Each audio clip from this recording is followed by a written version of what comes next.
That's changing. Entrepreneurial companies like WellNet have come out with these level-funded programs, and now all the carriers are following suit because they're starting to lose business to these types of arrangements. So what is level funding? Level funding takes the volatility, which you're seeing here in actual claims experience, and cuts across it with a flat monthly payment. This flat monthly payment includes 1/12 of your fixed cost and 1/12 of your maximum claims, which means that even in the first month when your claims are very low, you're still paying me claims. And I'm putting them in an interest-free checking account. That means you're building a surplus. That way when claims spike, we're paying for that spike either through the surplus or the built-in stop-loss insurance. It's very simple. Your client, before they sign up, knows exactly what their payment's going to be each and every month for 12 months. And if they don't consume all of that health care throughout the year, we return 100%. Now, this is the third risk that your client needs to understand, and we're going to address it. It's called runout. The technical term is terminal liability. And what it means is, what if I terminate at the end of 12 months? Aren't claims still going to continue to come in? And isn't there some risk that these could be large claims? Absolutely. That's the risk. The way you insure against that is you build in a tail of 6 months when you quote it up front. So the way it works with WellNet is if your client terminates right here at 12 months, they do not owe us a red cent. We are going to process claims for 6 additional months, and then any monies left in their claims account are returned 100%. They have stop-loss coverage. We are administering it, and they do not owe us a penny for any of it because in the first 12 months of level-funded payments, they already pre-funded all of this. So they terminate with us, they go to Blue Cross again, fully insured, they don't owe us a penny. And then 6 months after they terminated, we give them back 100% of the money we didn't use. Obviously, we hope they renew, and if they renew, year 2, we'll have a brand new set of level monthly costs.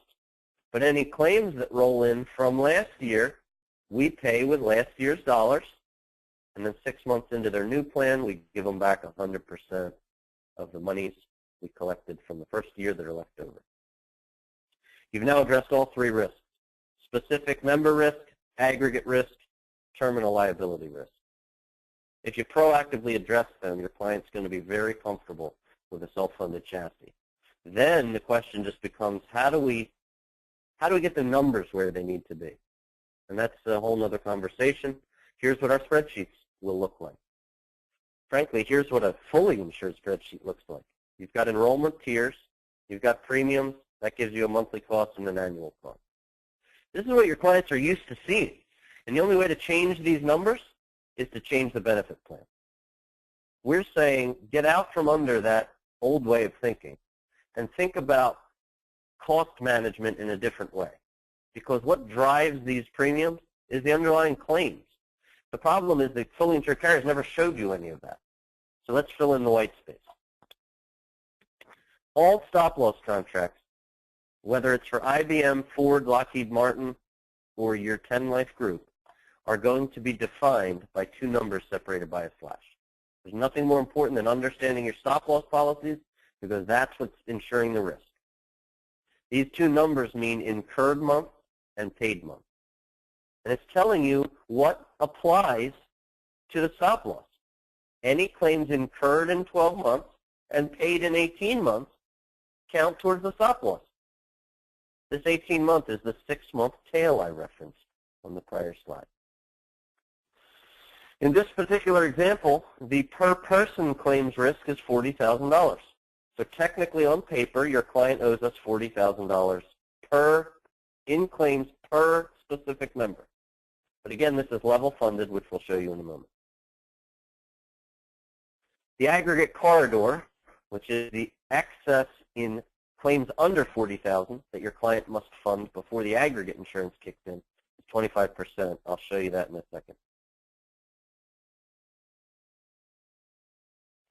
So over here, we're going to go down the annual column. You've got your specific stop loss premium. This is fairly expensive because any one of us at any time could have claims over $40,000.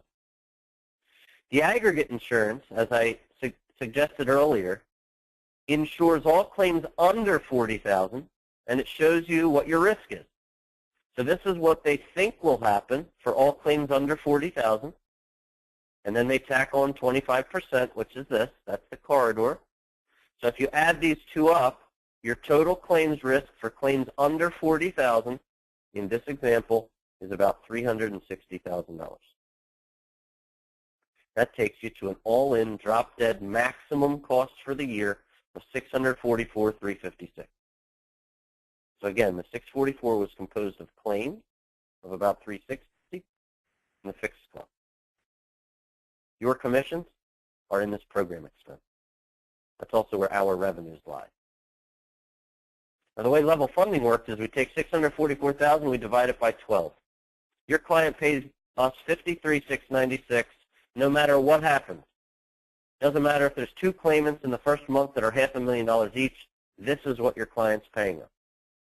Now, fast forward to the end of the year, they will have paid us $644,000, which means they paid us $360,000 in total claims under $40,000. They terminate now. In this example, I want you to feel safe. Your client terminates. They don't owe us a red cent, and for 6 more months, I'm going to process any claims that come in.